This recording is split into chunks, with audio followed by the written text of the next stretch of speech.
Hello everybody, Lord Scout 1 again. Gun time again.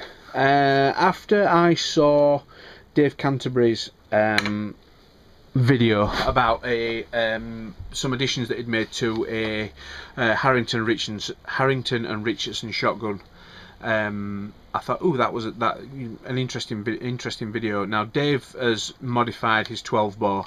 I shoot a lot of 410, both for vermin control, and I have a thing called rifled slug, which basically is, instead of a shotgun cartridge with shot in, it's just got a chogging great lump of lead. Now we use these for fox control because it's light, and we can carry them.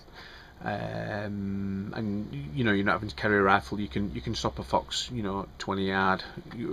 The work that we do on vermin control around pig units and around fowl and poultry and around game birds as well, because we do a lot of fox control around game birds. And I know it's a very emotive subject, but I'm not gonna go into that because it's my everyday job. It's what I get paid to do. So I'm not gonna touch on that. But I mean, if you want to discuss it offline, or you want to make any comment, then fine, I'll have a discussion with you. But I don't think this is the right place for it.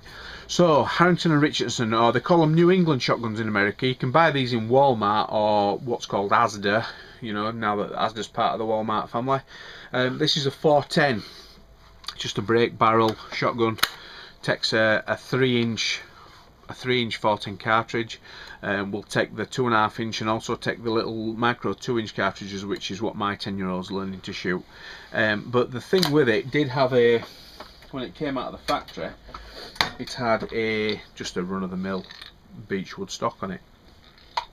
Saw a video by Dave Canterbury, who has the Pathfinder school, who's the the Pathfinder guy, the Pathfinder guru, and I thought, what a blooming good idea. Somebody's had a bit of wit and a bit of thought. Basically, this is called a survivor shotgun stock, and all it is, and as you can see, and you'll probably be able to work out, the geniuses among you, that that shotgun stock is hollow.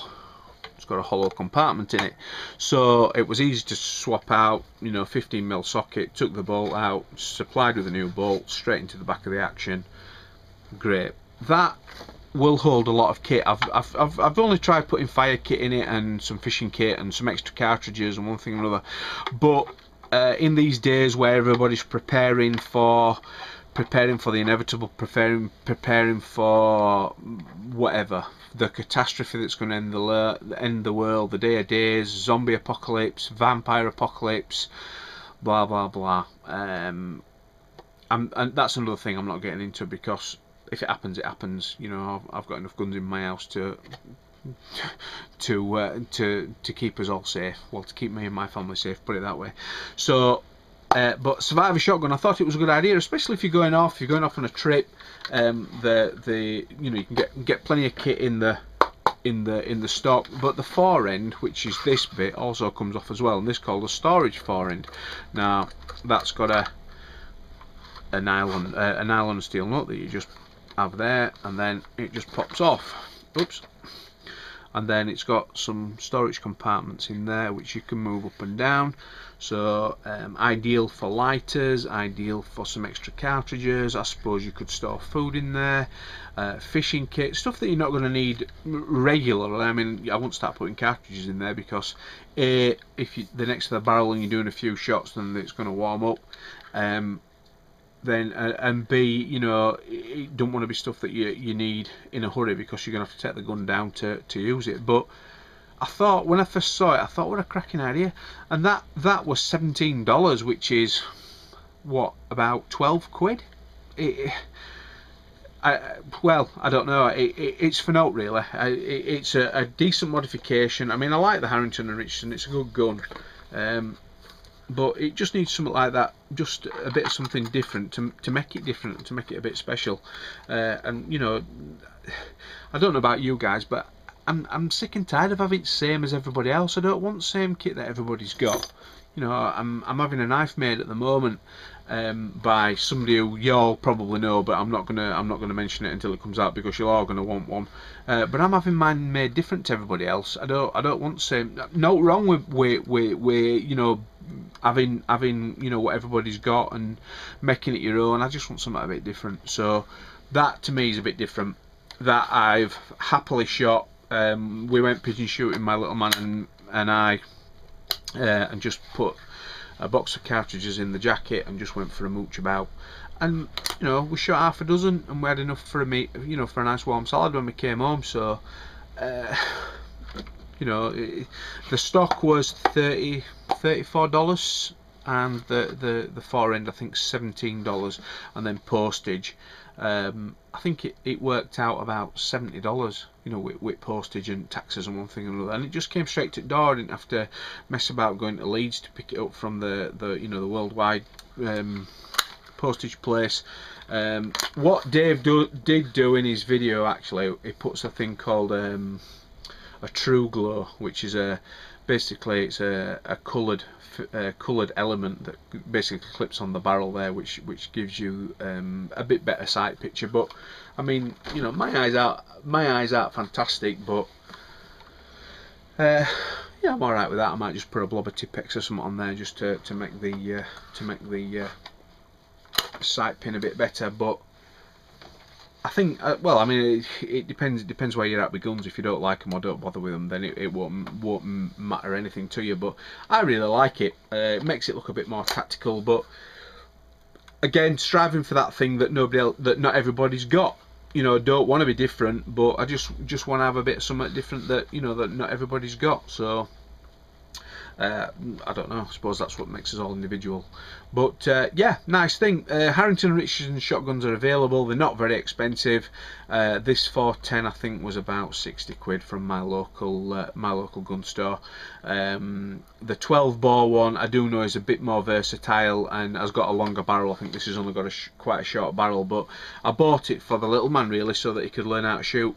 And I'm trying to, you know, he's been walking around for it. We've been walking around with it for a season without any cartridges, just basically learning gun safety. So, and you know, that's the way I learned and was taught, and you know, that's the way he's going to be learned and taught. But you know, trying to get young people into shooting and fishing and hunting and showing them that there is a different way. You know, I don't want my little man to be part of the Xbox generation. He is, unfortunately, because that's just the way it is. But you know, sometimes they have to unplug. Now, I don't want to preach about that. You know, you'll all raise your families where you see fit, and you know that's your right, and I wouldn't hope to comment on that. But I just want to show my little man that there is a different way. You know, there is a different way. You can live off the land. You can be comfortable. You don't have to have big screen TVs and Xbox and video games and Nintendos and interweb and all that sort of stuff. You know, I grew up. We didn't have that when I was a kid. I had an air gun and a fishing rod, and basically went feral in 6-week holidays. And I'm just trying to show him that, you know, that there are other ways. There are other ways to do things. And you know, be respectful and try and be a good man. You know, he's at the age now where he's growing up into the man that I know he can be. You know, he's a joy to be around, and you know, all of you that have got families, you know, they're a blessing on your household, and we should cherish that. I know sometimes they're a bit of a pain in the hole when they, you know, your dad's taxi and one thing and another, but I think by shooting and, you know, plays a lot of sport, I just want him to show that, you know, that you don't have to sit in front of the TV all day. And I suppose that's what we all strive for as bushcrafters, as survivalists, as hunters, as anglers.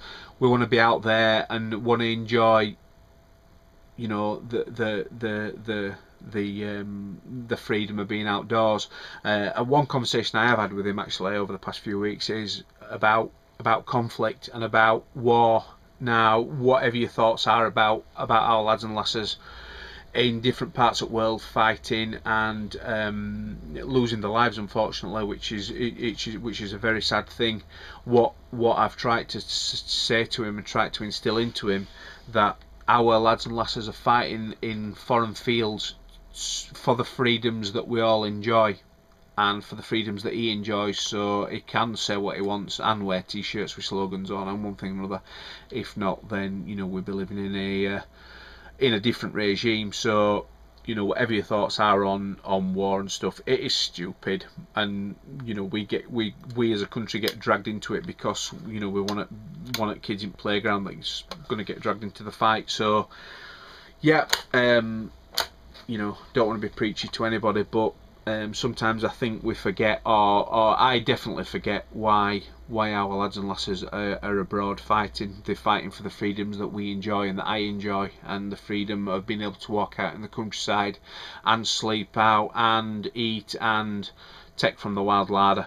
So I just wanted to not raise a point, and I'm not preaching, and I'm not trying to convert anybody at all. Don't think that. I just wanted to, it's just a discussion me and the little man have had. So I think it's quite an important point, and sometimes we forget how really lucky we are.